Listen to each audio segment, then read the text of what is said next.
Sue's with me. Sue's going to be in charge. Our first speaker today is still Tish. Tish is the parent of a gay son who has been prescribed puberty-blocking drugs and synthetic sex hormones via the NHS. She researched the capture by gender ideology of the British state and the charity sector. Please welcome Tish.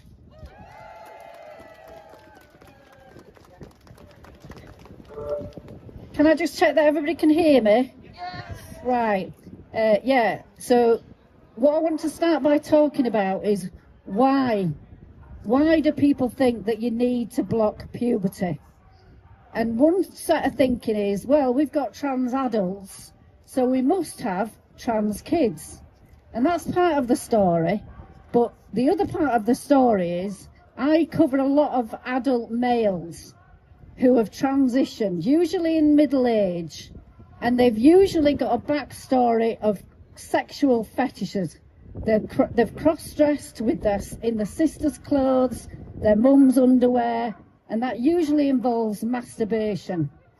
And in order for them to distract everybody from that sexual shame, they will usually tell a backstory. They may admit to the cross-dressing and the masturbation, but they will also say, I knew when I was 3. And that places their desire pre-puberty and pre any sexual desire. So that is one very dark reason why there is this vested interest in having children. Now, this is also a tale of two sexes, because superficially, you can take a female at whatever age and you can dose her up on testosterone, and you'll have a small looking man with a wispy beard, but you can superficially create a facsimile passing person. You cannot do that with males. So these middle-aged fantasies have the sad for them, they feel really disappointed that they don't pass. So they want to promote puberty blocking for males. So it is a tale of two sexes, and it's a tale of sexual fetish. But the other thing that we need to remember about the puberty blocking is, for males, they will have 98% who start on puberty blockers progress to cross-sex hormones. They will have a stunted genitalia and all the usual forms of creating a neo-vagina, a fake, whatever you want to call it, a faux vagina, which is nothing of the sort. They have to have much more difficult surgeries, often using things like colon. So it doesn't even succeed in terms of being the best possible outcome. Not that I think there is a best possible outcome for this at all. It should simply not be happening. Now, you might not know that the origins of this was called the Dutch Protocol. And in the Dutch Protocol, they only had 75 participants. They had lower IQs, they had problems with brittle bones. All of these kids will be sterile, don't forget that as well. But one 18-year-old boy had stunted genitalia, was put forward to have this fake vagina creation surgery, and he died of necrotizing fasciitis. So don't get me wrong, I'm not arguing for any of this that we could do it a better way. I'm just pointing out that even if you look at this situation through their own ideology, it is a fail. It is cruel, it's unnecessary, and it should not be happening. And I'll just add on one final moment. I kept my son safe for 10 years. I kept him away from puberty blockers at much personal cost. And at 19, he went ahead and got the cross-sex hormones, but they also block puberty at the same time. And I asked an endocrinologist about a year after he'd started, is it possible that we could stop them and then he'll get brain maturation? Because don't forget, brains are maturing until 25. We do not know all the things that are going to happen in that window, 19 to 25. And she said to me, we simply do not know. So I'm just going to finish there because we've got a lot of speakers, but absolutely, No to puberty blockers. This should not happen. West Streeton will never live this down. It is sexual lobotomies for gay, autistic and vulnerable kids. Thank you.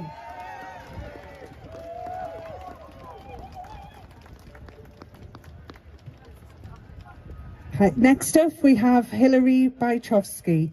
She's a writer and a desister and a skeptic of medical authority. Please welcome Hilary.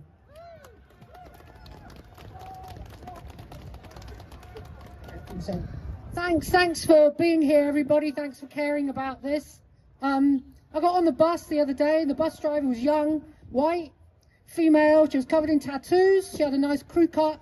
She looked quite butch. Everybody was getting off the bus, saying hello to her, saying thank you, and everything was fine. And I think that is where we thought we were going with this a few years back, and that isn't quite where it has turned out. So I looked at some of the information on this trial, and I was surprised to see that gender dysphoria has gone. Did you know that? It's gone. Sorted. So now it's gender incongruence. That's the new term, repeated very, very much. And I don't know about you, but that makes me feel a little bit nauseous.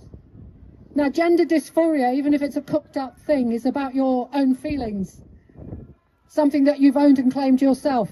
Gender incongruence sounds to me like something that can easily shift to something that, a label that can be put on you from outside. And that's not so good. And I have a quote, it's in my pocket, it's very windy, I'm not going to try and get it out, but from WPATH, stating that gender incongruence, or whatever it is they're calling it, is not pathological. They say it's not pathological, and actually they seem to be stating that one of the things they're trying to do is protect people from social stigma, minority stress. And so we know that is the thinking, that's the thinking that's underlying this trial. Now, in this city, in Manchester, in the 1980s, there were a few of us who used to grow our beards, and we used to wave to each other. And we didn't do that because we thought we were trans, or because we thought we were men, or because we thought we were non-binary. We just did that because that's how we were. And personally, I didn't see why I should have to do extra work to look like a female. I thought that that was ridiculous and insulting, and I still do. Now, the name of the trial is, thank you, well, there's my piece of paper. The name of the trial is Pathways, or better in Mancunian, Pathways. Because Pathways, because WPATH, because EPATH, and also because, is this like a gateway drug? This pathway trial? Because you know what? They say in their own information, after 2 years on these blockers, if we don't stop it, let's hope we do, the doctors will talk to you and they will ask you, you know, what do you want to do? What are your options? Guess what one of the options is? Stay on the puberty blockers. Well, the puberty blockers are illegal. And in fact, it specifically states in the trial info, they're only available in this country as part of research. So do you see how this works? Pathway trial, gateway drug, you can get the blockers on the trial. And the trial's been endorsed by the MHRA, but the MHRA, as we know, is somewhat captured by Big Pharma and serves drug markets, and may even be its main role. So the last thing I want to say is, if you are thinking of going on this trial, I just want you to know one thing, and that is you are, all of us, but the people on the trial too, you are a unique, irreplaceable human being. There's never been anybody like you on the planet before, and there won't be again. And as for identity, nobody knows who they are. Nobody knows how we got here or what is going on. So it's an adventure, and it will unfold, and we don't need the doctors. Thank you.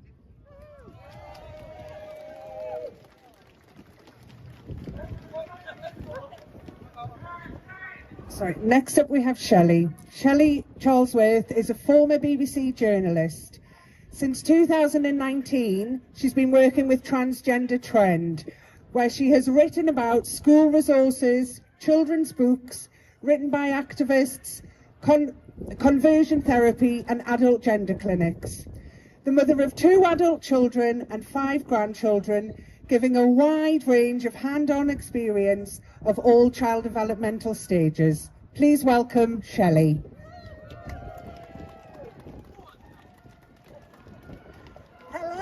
Hello. There are very many reasons to stop the puberty blocker trial, so I'm just going to tell you a few of them. Firstly, the Pathways team say they are examining gender incongruence, but this is not a clinical diagnosis. It's an ideological term invented by activist clinicians. It's unverifiable and based on sex stereotypes. Secondly, we already have a wealth of research showing that blockers do work in stopping puberty, but that they do not bring improvement in mood or psychological functioning. What we don't know is how these children will fare into adulthood.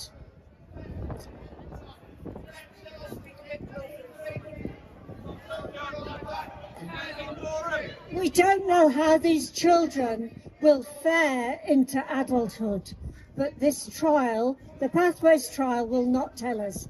We could find out. There is data from the 9,000 children who went through JIDS, 2,000 of whom were put on blockers.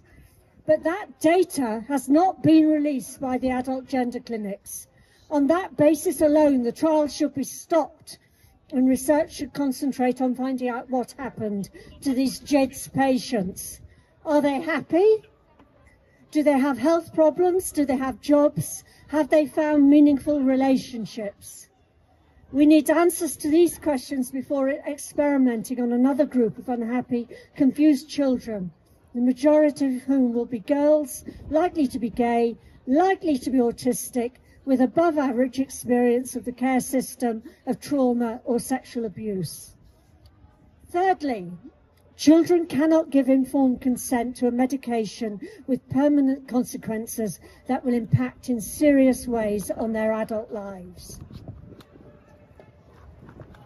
Why? Because developmentally, children don't have the capacity to understand the risks. This is not about maturity, but life stage. A child can't comprehend what life will be like as an adult. Essentially an adult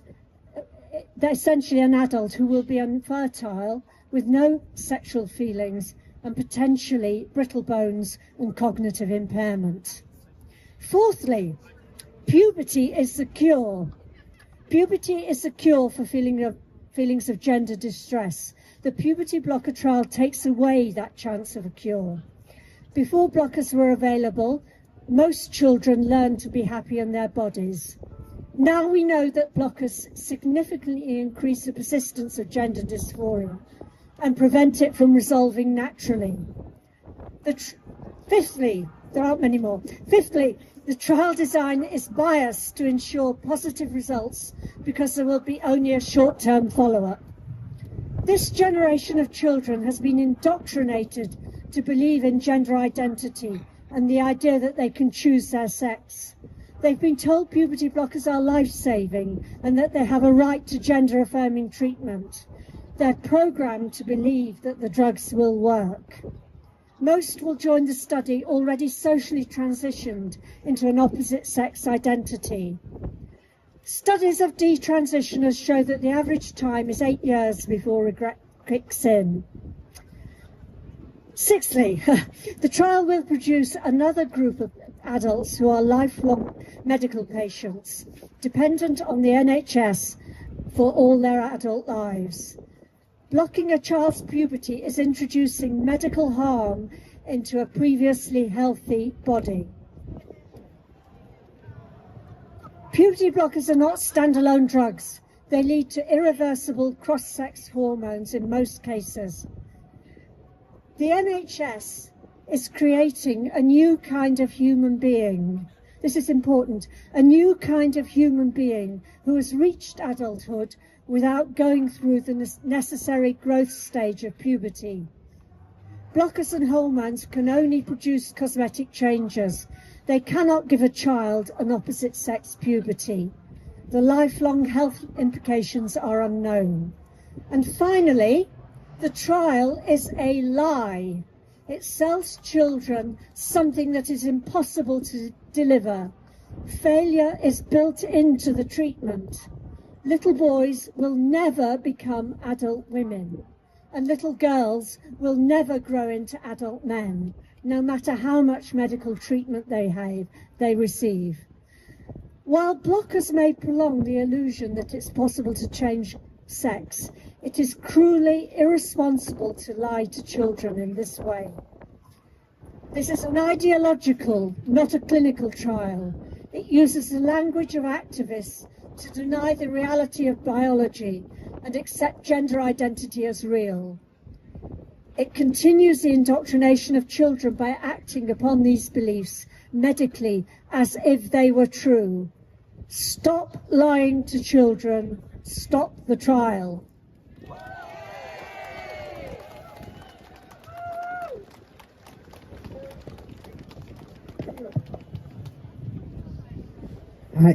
Next we have Rebecca Bull. She's from Sex Matters. She's here to... sorry, I've mucked that up.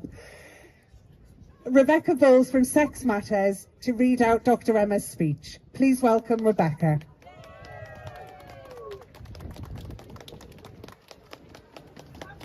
Sadly, Emma couldn't come, so she sent me.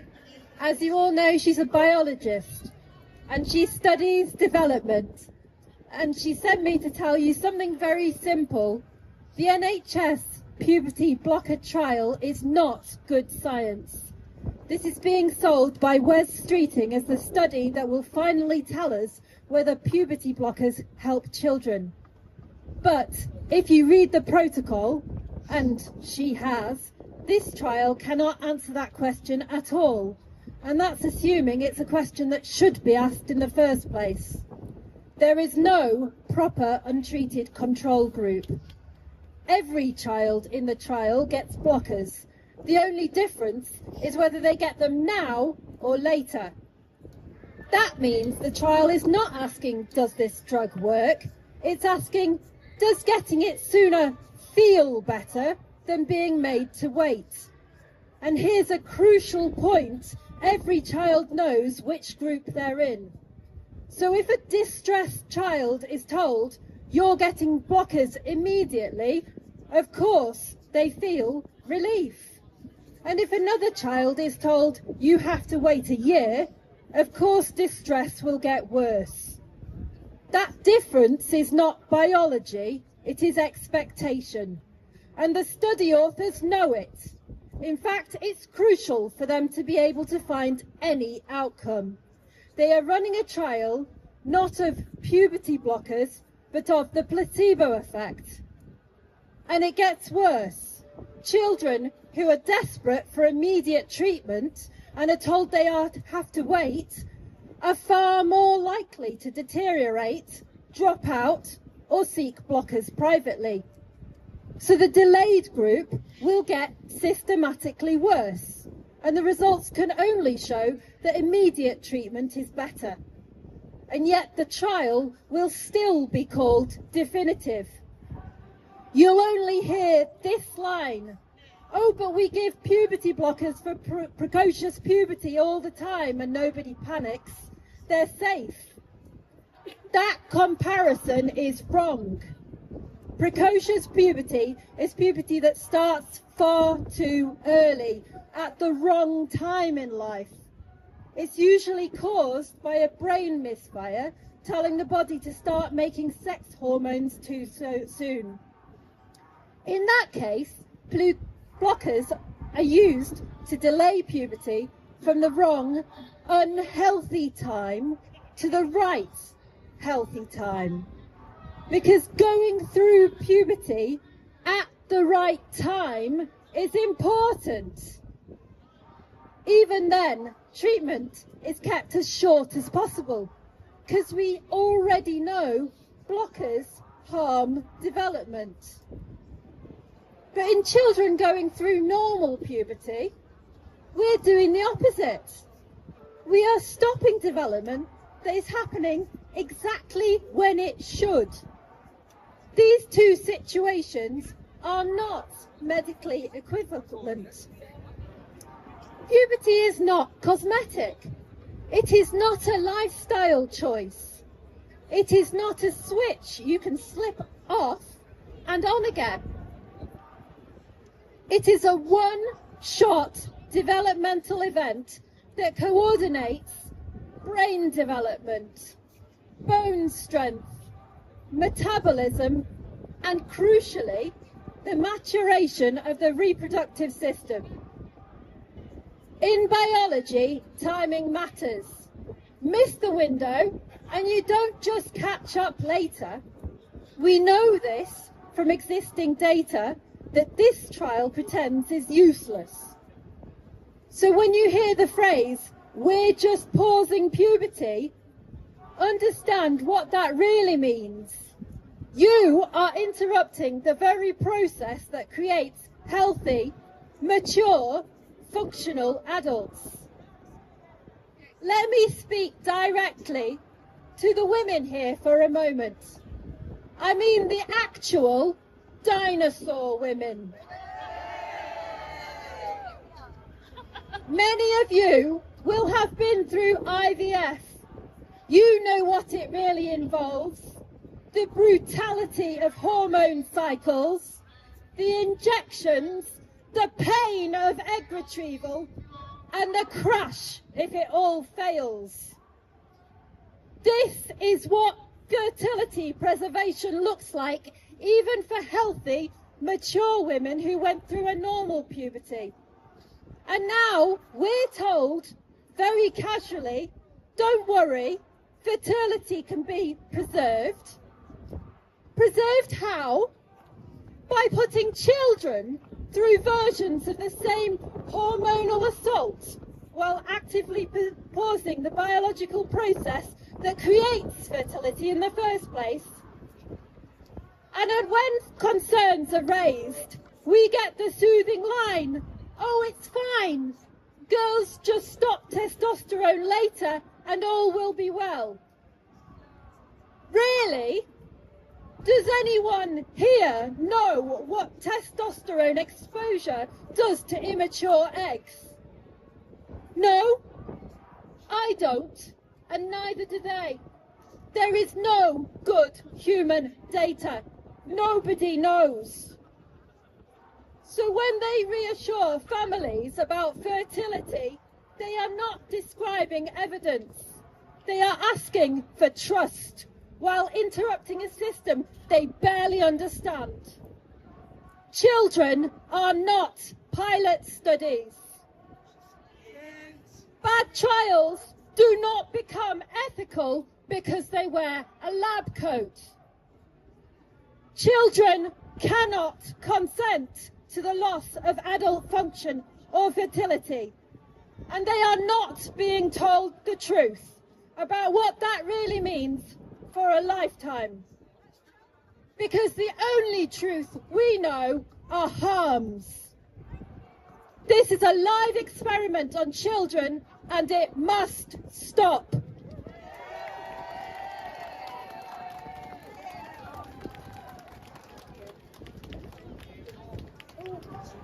Wind in Manchester. Next up, we've got Dr. Alice. She's a GP in Cambridge working in urgent care. She's a founding member of Biology in Medicine.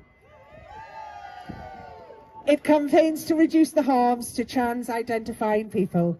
Please welcome Alice. Thank you very much, everyone. Somebody wave at me if you can't hear me speak. I know we've got a bit of problems with this.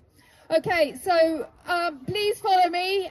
Follow on Substack and on Twitter. We try to be quite noisy because we really want to reduce the harms of to trans-identifying people of the horrendous thing that my profession is doing to these to our patients.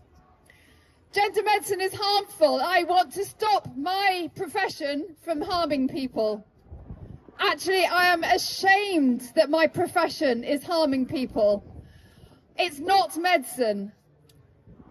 These interventions are radical body modification. Puberty blockers harm children. We know this. Puberty blockers stop the brain developing properly. They lead to osteoporosis, weak bones. They stop a child's natural development to adulthood. So even if they stop the puberty blockers and go back to their own hormones, their social and sexual development doesn't necessarily happen properly. So just stopping puberty is harmful. And actually, stopping puberty in precocious puberty, using these blockers in precocious puberty is not without harms. We have to remember that it harms people, it harms children whenever they're used. But why would you want to block puberty? It doesn't make any sense. Why would you want to stop a child growing up? Why would you want to stop puberty until they reach the age of consent? What is that about? Why would you want to stop a gay child from being able to develop to sexual maturity? What's that about? And would you really think that puberty blockers, the right thing to do after that is to go on to cross-sex hormones? Because we know that humans cannot change sex. There is nothing that we can do to make sex change. Pretending to children is absolutely, it's just the worst lies that we can tell a child. Why is it okay to wreck a child's body? But actually, do you know what? It's only 220 children whose lives are going to be wrecked. Only, yes, 220 too many. But do you know what's also happening? We've got the adult gender clinics, and we've recently had the Levy report review being published. And you know what they want to do? They just want to have more clinics locally, more GPs involved, and if a GP won't be involved, they want to find someone else to do it for us. And actually at Biology and Medicine, we've been writing and publishing information about for doctors to try and help them to push back against this, because this is not medicine and we should not be involved in any of it. So do have a look at our Substack. We're writing things to try, and you can print them off and you can take them to your GPs and you can say you do not have to be involved. Stop the involvement. And then it has to go back to the gender clinics, and then hopefully we can stop them involved. You know, they'll just have to do it themselves.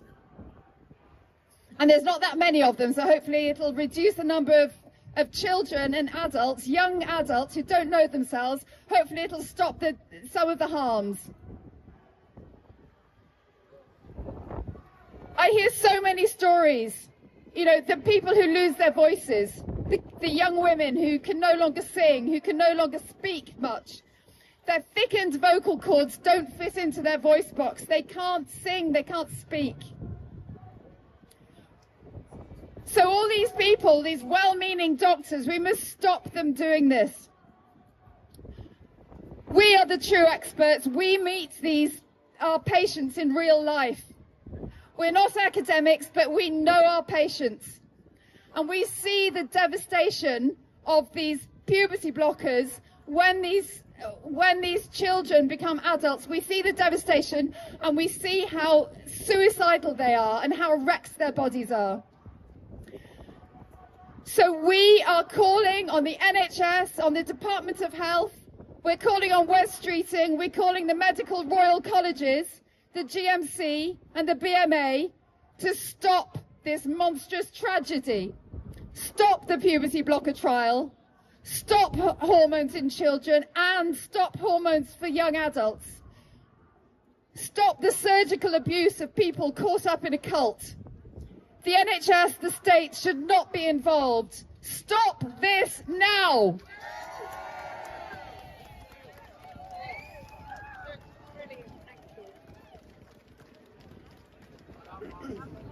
Next up, we have Bessie Braddock. She's going to speak from a lesbian perspective about why the puberty blocker trial must be stopped. Please welcome Bessie.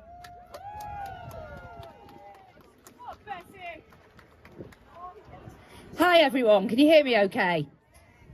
Okay, I wanted to say a few words about why the trial must be stopped from the perspective of someone who was once a same-sex attracted teenager, mercifully before transing away the gay was even a twinkle in a troon's eye.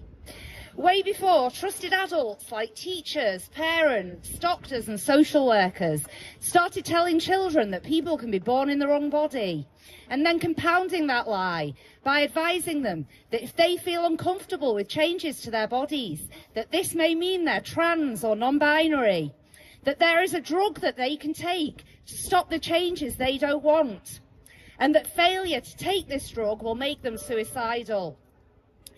As a same-sex attracted teenager, I certainly felt different.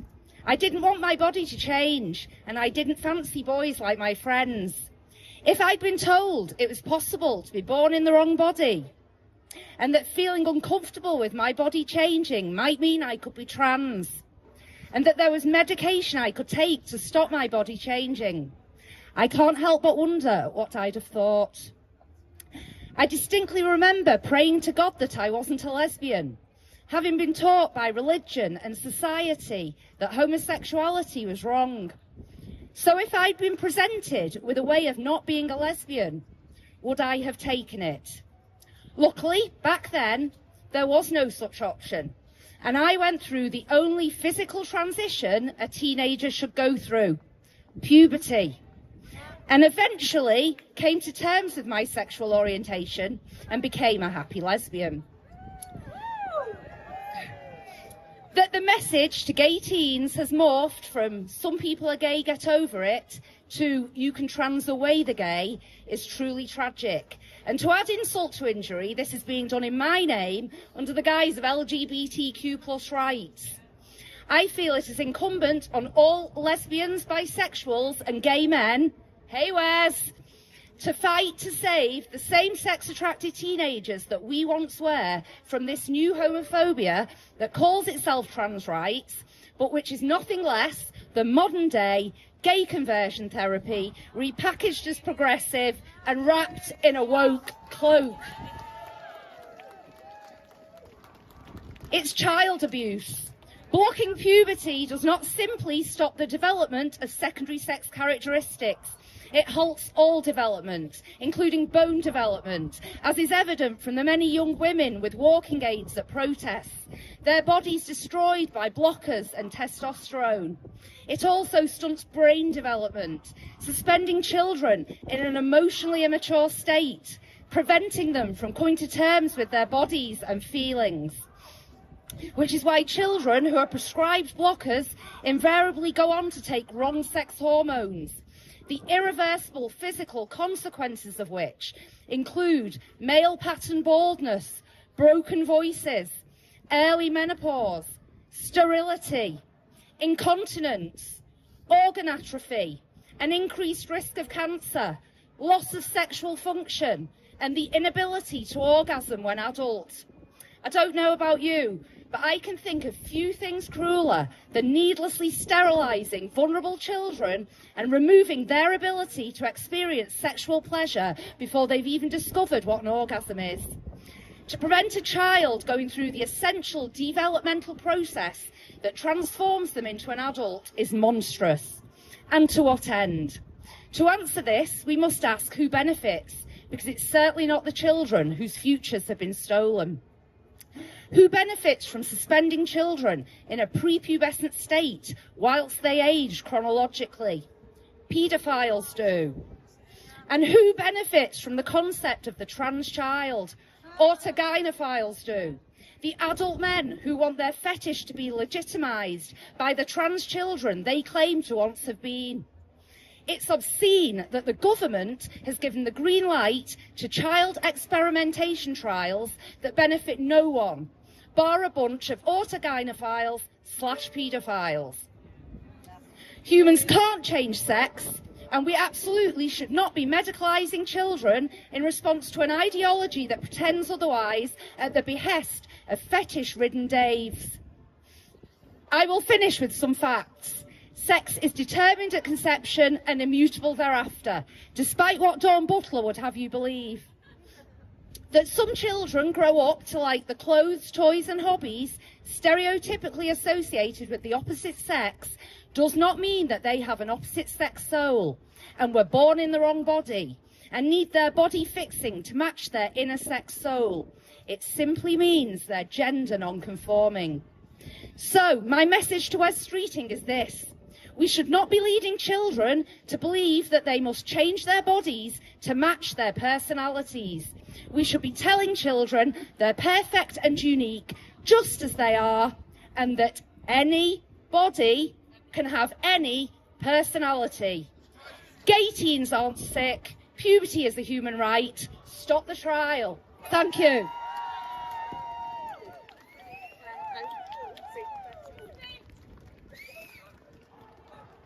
Brilliant. Next we have Mr. Menno. He's a content creator who's on a mission to peak the world and bring this gender madness to an end with his reports, interviews and of course his songs. Please welcome Mr. Menno. Hello everyone! It's so good to see such a great turnout here on this very chilly day, and that's as nice as I'm going to be during this speech. There is one very simple reason why this clinical trial should not be happening. Just one, and that's because there is no such thing as a trans child. I will say that once again. There is no such thing as a trans child. And when Hilary Cass wrote in her review that there will always remain a group of children and young people for whom medical intervention is the best and only way forward, she was wrong. Why? Because there is no such thing as a trans child. No child is born in the wrong body. Not one. And so there is no scientific, ethical, or moral justification to disrupt and damage the endocrine systems of at least 200 kids, knowing full well that virtually all of them will go on to be medical patients for life. Trans itself is a pack of lies that feeds on the bodies and minds of the most vulnerable. We know that the kids most likely to fall for this lie are those that are autistic, those that are most likely to grow up to be lesbian, bisexual or gay, those in care, those who have been abused, those who simply don't fit in. Those aren't kids that need their bodies to be fixed. They need proper mental health support and compassion. They don't need to be reduced to a trans child. They need to be seen as actual human beings with their own stories, circumstances, and difficulties. We shouldn't try to trans them and help them escape who they are. We need to teach them how to accept themselves. We need to bring them home to themselves.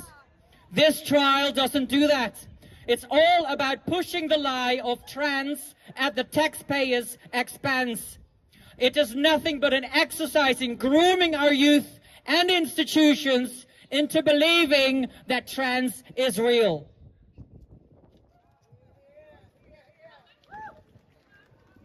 And that the lie of the trans child is somehow the truth. So shame on you, Hilary Cass, for pushing this lie despite all the lack of evidence that you've pointed out. All the diagnostic overshadowing that you've pointed out. And all the other issues that is wrong with gender-affirming care that you've pointed out in 388 pages. Shame on you, West Streeting, our first gay health secretary, for sending hundreds of kids, most of whom would simply grow up to be gay, lesbian, or bi, straight down to the gender abattoir for modern-day chemical gay conversion. Shame on you. And how cruel is it to push the lie onto children that they can somehow change sex.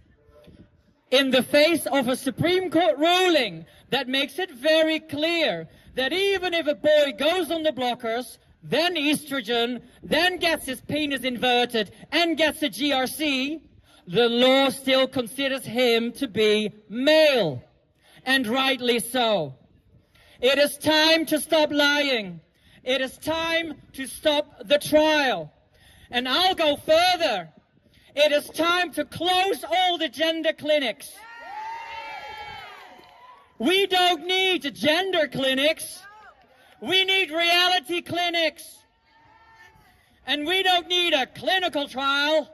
We need legal trials to hold all those to account who've pushed the lie off the trans child all these years. Stop lying to children. Stop lying to parents. Stop lying to the world. Stop the trial. Everyone, stop the trial. Stop the trial. Stop the trial. Stop the trial. Stop the trial. Stop the trial. And, hey, streeting, leave the kids alone. Thank you.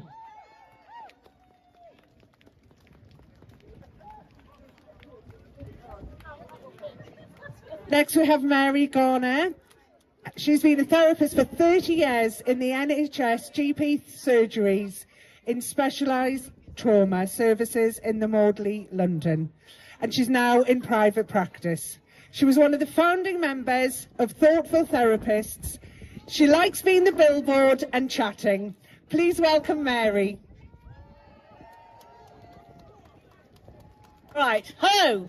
Okay, so I'm a thoughtful therapist, and basically this is a huge medical scandal, a crime against humanity, and our professional bodies are complicit in it, and that includes therapists. I'm going to start with a story from Harry Potter. Okay, so, and of course the wonderful J.K. Rowling. So the story is, I don't know who's familiar with Harry Potter, but do you remember in the Philosopher's Stone when they're going over the obstacles to get to the Philosopher's Stone? So what happens is they get past the big dog and they jump down a hole, and Ron and Harry go first, and they jump and they land in what they think is a comfortable bed. They land in this comfortable bed. You can see where I'm going with this metaphor, can't you? So they lie in this comfortable bed, and then Hermione comes plumping down after them, and they go, oh, it's good this is here, because we're all nice and safe, and it's all springy and comfortable. And Hermione goes, can't you see what's happening to you? Can't you see this? The plant is strangling them and suffocating them, and they begin to not be able to move.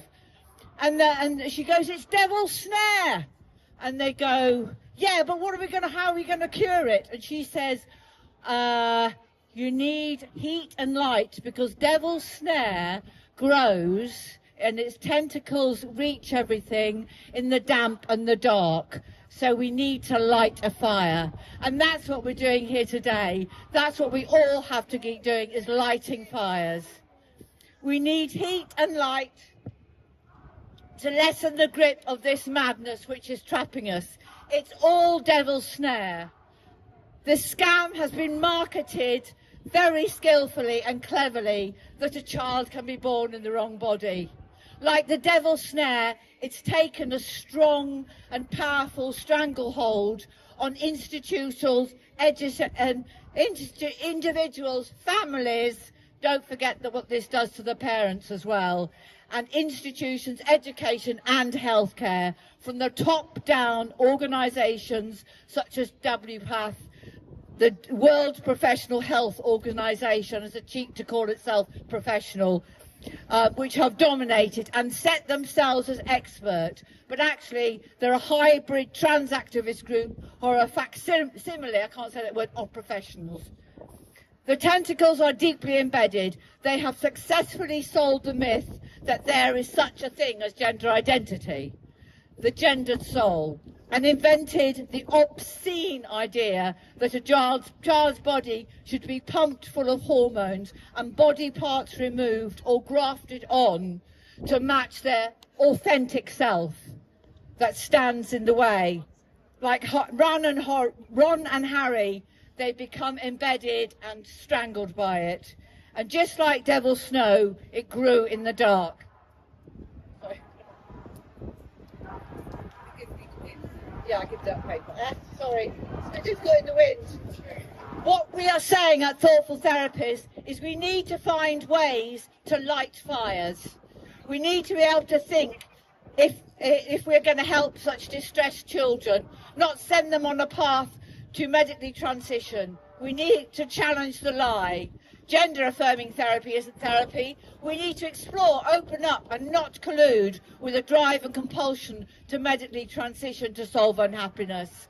We know many of the children may be autistic or different or may grow up to be gay. We know that gender affirming is abuse and the true conversion therapy. We need to fight to ensure that therapists can help contain and bear distress and the pain of uncertainty, to help them become resilient and just allow them to grow up and understand and make a space to reflect. Reflection and slowing down is an act of care. Any decent therapist would listen for and ask about other influences, not just nod along and celebrate it as if it's something normal and it's their true authentic self. We just need to be allowed to do our job. We are boxed in by our professional organisations, such as the BACP. They will not have a dialogue with us, and they don't even acknowledge CAS and they just say it's a medical issue. They refuse to talk and nod along, dominated by the myths, strangled by the tentacles that are destroying what good our profession can sometimes do. And actually now they're offering training in how to help people transition. We need to be allowed the freedom to practice as therapists, unhindered by memorandum and bans. Conversion therapy, which solidifies certainty in this belief. It is not a problem. It is a problem in the mind, not the body. It is the mind that must be worked with. It is mental, not physical. Sorry, my hand's so cold now. James Esses sends a message. Please could you send my best wishes and thank everyone for signing the petition, and thank them on my behalf. Tell them that they are applying pressure on the government from all angles, including the petition, that if Streeting refuses to do the right thing, we will force him through our imminent judicial review. Thank you, Kira Bell, for your courage. You are truly a Hermione. We need to restore reality. We need to offer compassion and care, and we need to not lie. We must not conduct a trial that legitimises the very belief system that puts children in harm's way. The trial is the devil's snare. It short-circuits and destroys thinking and reflection, and it flourishes in the dark and damp. We need to keep lighting fires to make it cringe and shrink, like today, speaking out. And big shout outs to the brilliant work of GenSpec, who follow WPATH and do not stop fighting and supporting parents and professionals.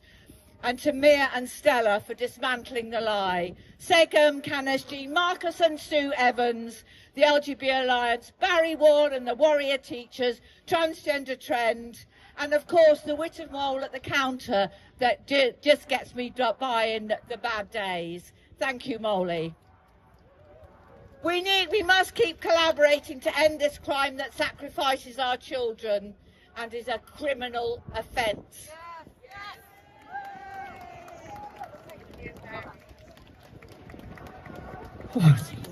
Next we have Michael. He's a detransition gay man from Scotland who has been harmed by this ideology as an adult. Please welcome Michael.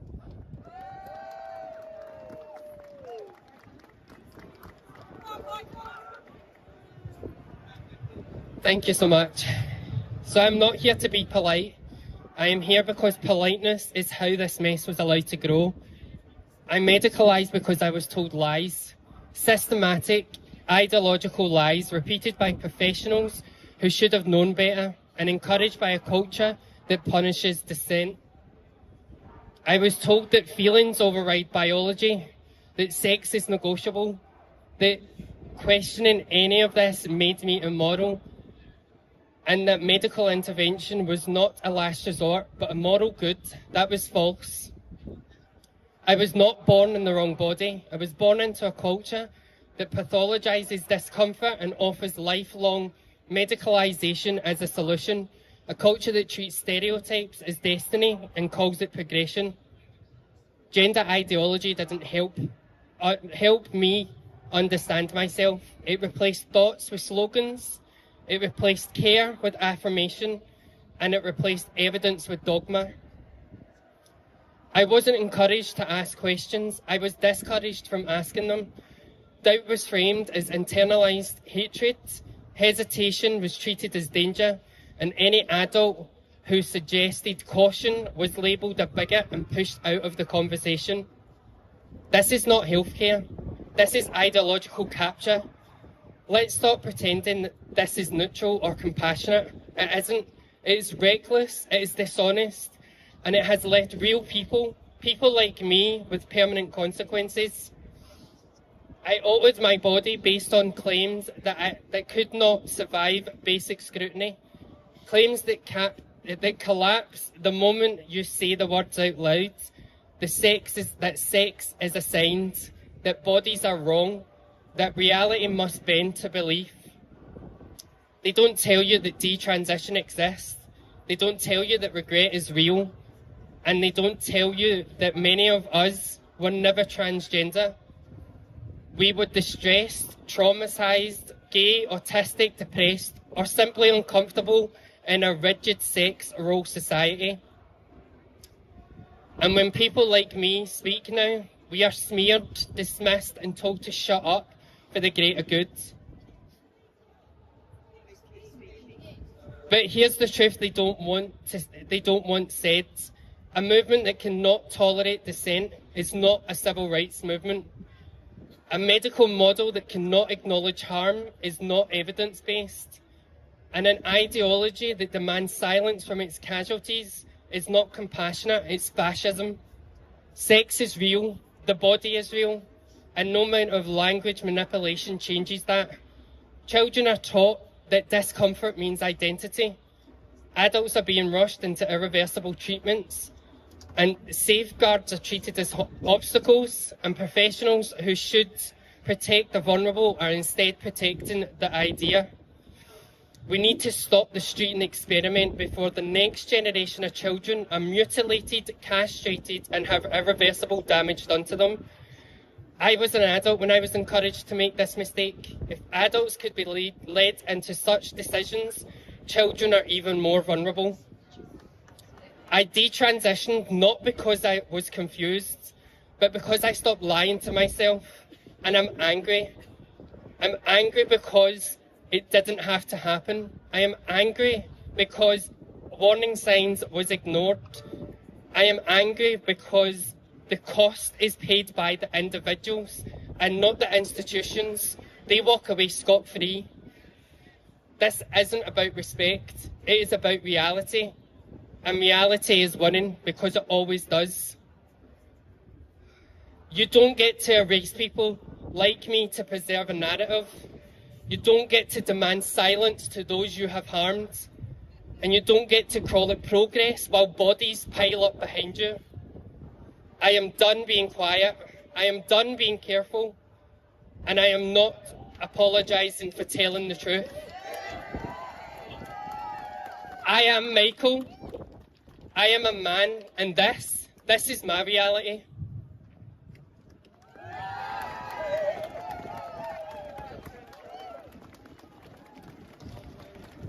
Next up we have Elder Christensen. He's a gender-critical gay rights activist and politician from Iceland.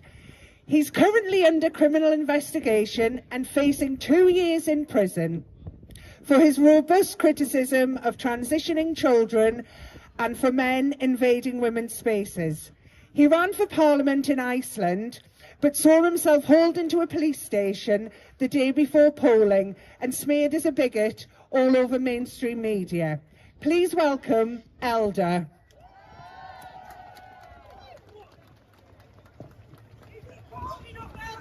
It is cold. Hi everybody, my name is Eldur Smári Kristinsson and I'm a gay man from Iceland. I was going to bring a picture of myself dressed as a princess from when I was a child, but I forgot the picture. But I grew up gender non-conforming and I was left alone, and I grew into a gay teenager and later into a gay adult. I was never medicalized and I was never told that my body was wrong, and I was never experimented on. This is why I am standing here today. Because what is happening to children in the United Kingdom is not progress. It is not compassion either. And it's not medicine acting within the law's most basic duty, which is do no harm. Let us be clear about the facts that matter legally and morally. Puberty blockers are experimental. They are not a proven treatment for a disease in children. They are being given to physically healthy children. In law, medical experimentation requires the highest standard of justification and consent. Children cannot consent or give informed consent to intervention that way. And they cannot give consent to interventions that will permanently alter sexual development, compromise fertility, and affect brain maturation.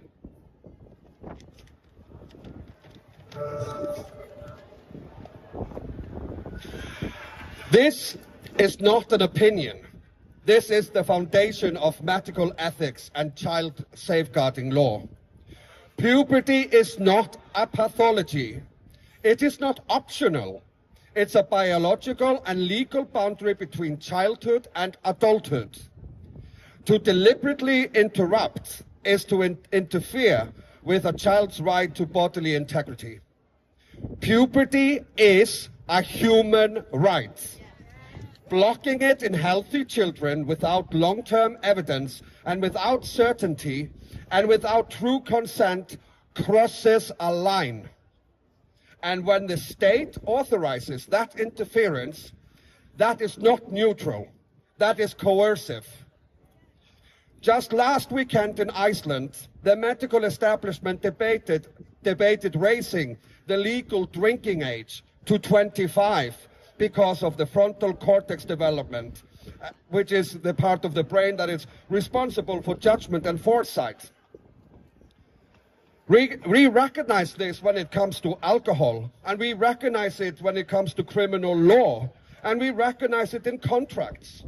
Yet somehow, we are told that child is capable of consenting to medical intervention that may sterilize them and permanently alter their sexual function. That contradiction is not science. It's ideology overriding safeguarding. And as a gay man, I need to say this clearly and loudly. Gender non-conformity is not a medical condition.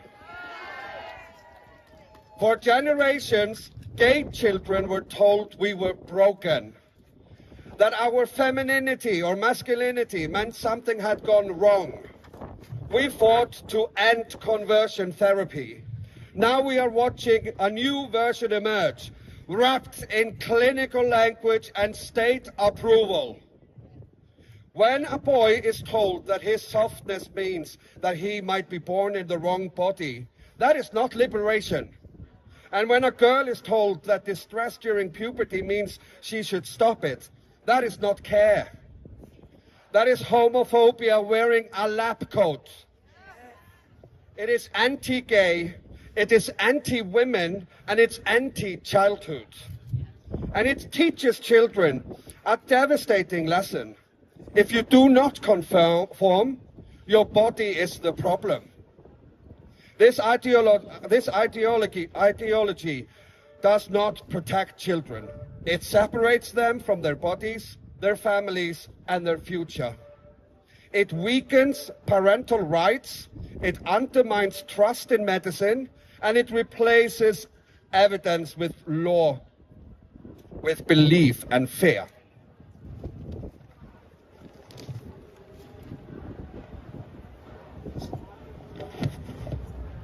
And that is how free societies erode, not overnight, but with one exception at a time.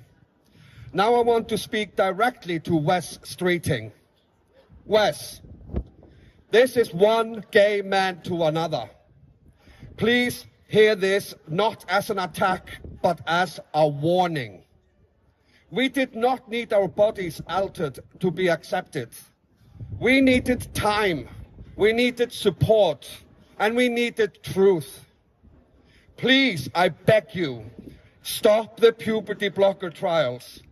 Protect children's legal right to bodily integrity. Protect gay kids from being medicalized for not conforming. Protect girls from being told that their discomfort is a diagnosis. Let children grow up. Let puberty happen. Let medicine return to evidence, restraint, and humility. History will not ask whether we meant well.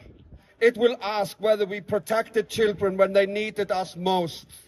Stand on the side of the law and stand on the side of reality and stand, for God's sake, on the side of the children.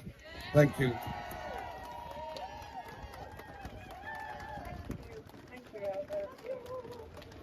Our final speaker today is Kate Walker. She's the CEO of LGB Alliance. She believes that young lesbians and gays should be celebrated and not medicated. Please welcome Kate. Oh my God, it's freezing, isn't it? I think the fact that everybody's still here, despite the fact it is bitterly cold and windy, is just testament to how important this is to everyone. So let's give ourselves a round of applause, just to warm up. Right, look, let's be really clear. So 89% of the girls and 81% of the boys who found themselves at the Tavistock at the gender clinic said they were same-sex attracted. This puberty blockers trial is a gruesome experiment on majority gay youth, and it's part of the long and ugly history of the medicalisation of homosexuality. Now, I was a tomboy in the 80s, luckily, and thank you, and no one ever suggested to me that I might actually be a boy. You know, there was such a thing as a tomboy. Nobody suggested I take drugs that would freeze me into a permanent state of emotional and intellectual and physical prepubescence. Certainly nobody suggested that it would be a good idea or a path to happiness to be able to chop off some body parts or maybe even sew a tube of skin onto my groin and think that was normal and that was an appropriate way to act. So, I mean, there's no doubt that puberty can be a really difficult and confusing and anxious time for a lot of people, but it's an adult's job to steer those children through puberty and not steer them into disaster, which is what's happening at the moment. So I've made a list of adults who I'm really pleased were not around when I was 12, and these are some of the people who are cheerleading on the puberty blockers trial. So, David Tennant. It gets worse. The list gets worse and worse, so if you save it. So, David Tennant, Daniel Radcliffe, Emma Watson, and the rest of all the ill-informed, virtue-signalling, smug lovies parroting lies about gender-affirming care, like a dud script from a B movie. And then we've got Alan Cummings, Russell T Davies, Sandy Toksvig, Stephen Fry. In some ways, I think they're even worse, because these are gay actors who are so desperate for a kind of relevance that they would throw gay young people into the fires of hell if it meant they still got invited to the BAFTAs. So they're disgusting. Ellen Page, a lesbian in retreat from her own sex and sexuality, and so determined not to admit her mistake that she's dedicated her life to luring other young women to the same desperate, dead behind the eyes fate. Kate Osborne, Layla Moran, Nicola Sturgeon, all of the other politicians who thought that medicating young people, the majority of whom are same-sex attracted, would be somehow good for their career. Ruth Hunt from Stonewall, who's the architect of this awful, horrible contagion, and Nancy Kelly, who bolstered it by telling us that children as young as 2 know their gender identity. And then we're really plumbing the depths now. Dr. Helen Webberley. She is a monster who lies to vulnerable children and stokes the fears of terrified parents in order to keep the tills ringing. So there's one more name to consider, and that's Wes Streeting. I think Wes Streeting understands the issues around this trial perfectly well, and I think he also understands that it's majority gender non-conforming kids, i.e. mainly gay kids, that end up at gender clinics. And I think he's very much at a crossroads at the moment. So he can cancel this trial, and his name will be synonymous with compassion and bravery and integrity. Or he can ignore our concerns and he can press on. And his name will be a byword for, I don't know, corruption, political ambition, and the opposite of science. Now's the time to decide. Wes Streeting, please stop the trial. Thank you.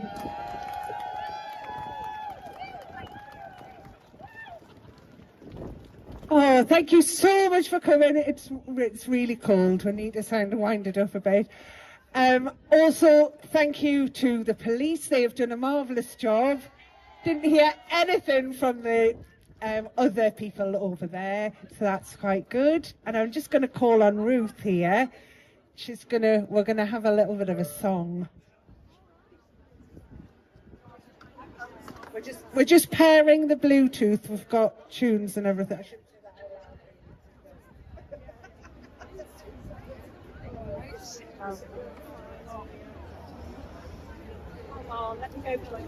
Go closer.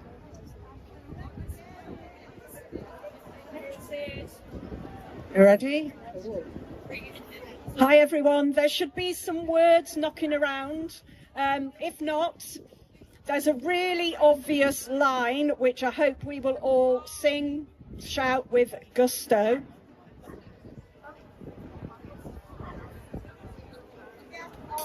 Yes. I'll count you in.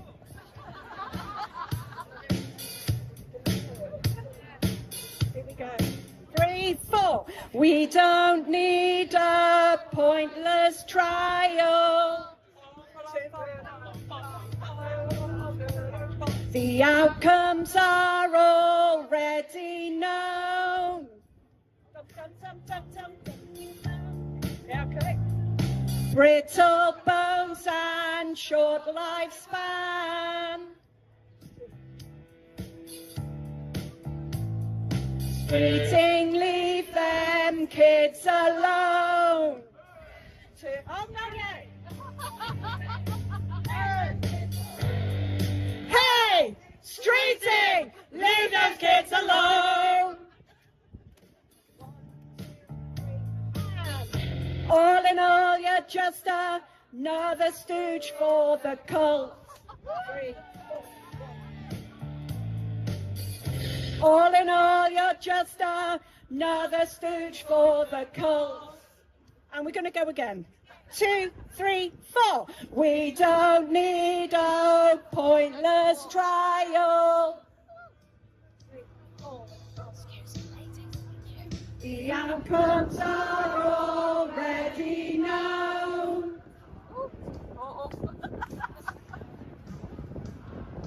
Brittle bones and short lifespan.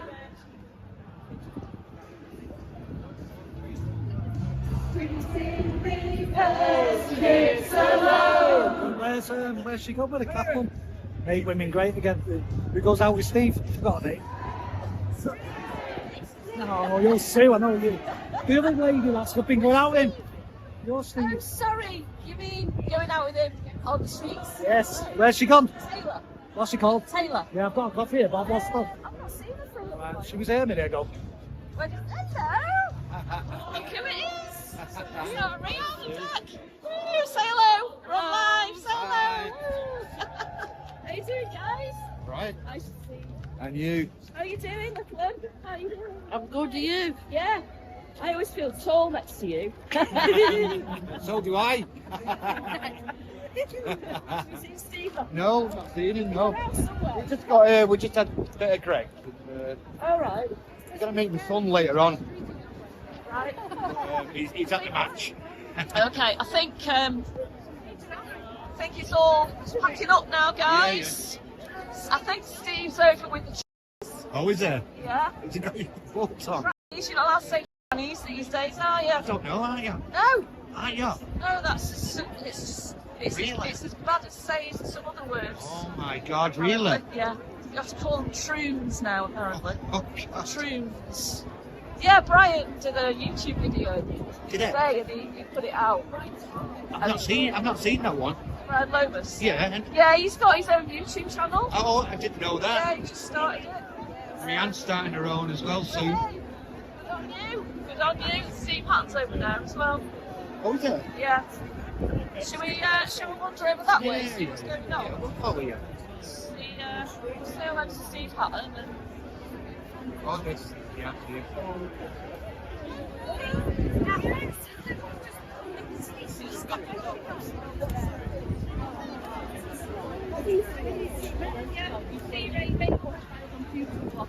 Hi guys. It just stops their secondary sex characteristics developing. It stops their brain development, so they don't emotionally mature, so they don't go through puberty and come to terms with how they're feeling. So invariably, the Tavistock, every single child, bar one single child, went on from taking blockers to take cross-sex hormones. Only one didn't. So this sex hormones available in this trial when the kids come through it. Cross-sex hormones are available for adults. So if the child goes on blockers, one child didn't go on cross-sex hormones, the rest of them did. So what you're doing is you're stopping the child going through the essential development process that makes the child into an adult. And then you're compounding that by flooding their body with cross-sex hormones. So yeah, it's just absolutely horrific. And to what end? We can't change sex. So why are we stunting children's growth? Why are we stopping them going through puberty? For what? Because they can't change sex anyway. Right, because my man from Dubai, who usually brings me my gin free, because I'm paying like 45 quid for 15 Right, how many packs? Anyone can have any personality. There's nothing wrong with you as you are. You don't I will buy yours for for I need to go and get some cash from the street. Never be. But if you come to the Ape and Apples. It's like, yeah. Okay. What's your name again? Sue.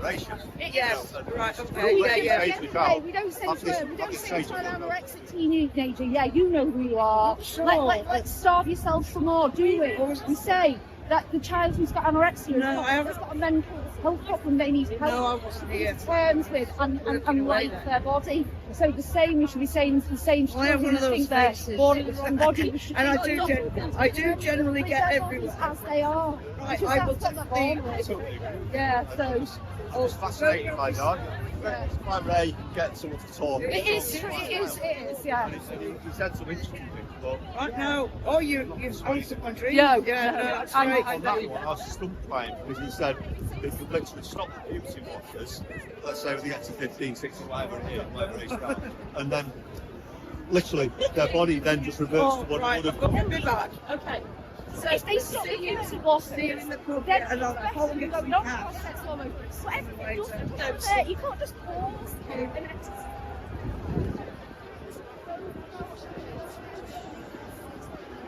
and IQ, no IQ. What he's saying to me is that all those things are just going to kick back in. He's saying that. Yeah, that's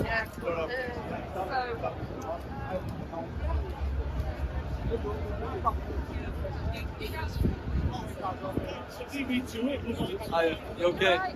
Good, how are you? I'm very well, thank you. Beautiful. I'm trying to Are you trying to find your husband? Yes. What does he look like? I'll try and help you. I think. There's no such thing as a transgender child. Okay. But no. Are you sure that's what it says? I know, yes. It gets very confusing sometimes, you know. And I don't know where he is. I hope you find him though, because you don't see any poster like that. I hope you find him. Good luck. You will notice him if you see him. Yeah, I will. I will. Quite distinct.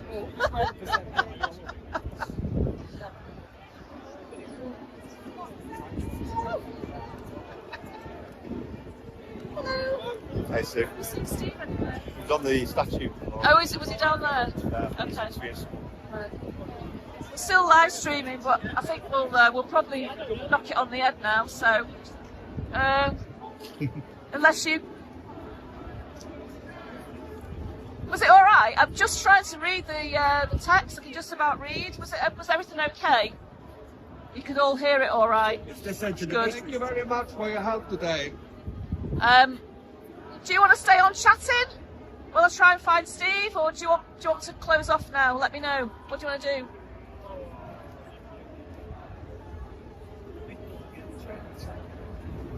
Okay, bye everybody. Take care. Love you all. See ya.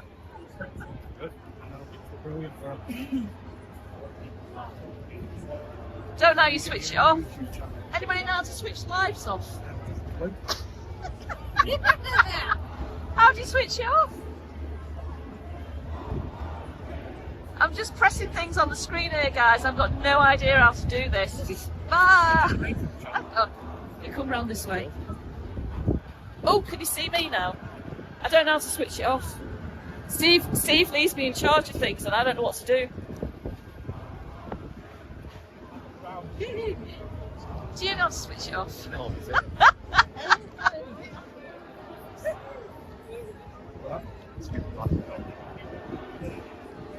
Oh, I found it. It says end there. There you go. Found it.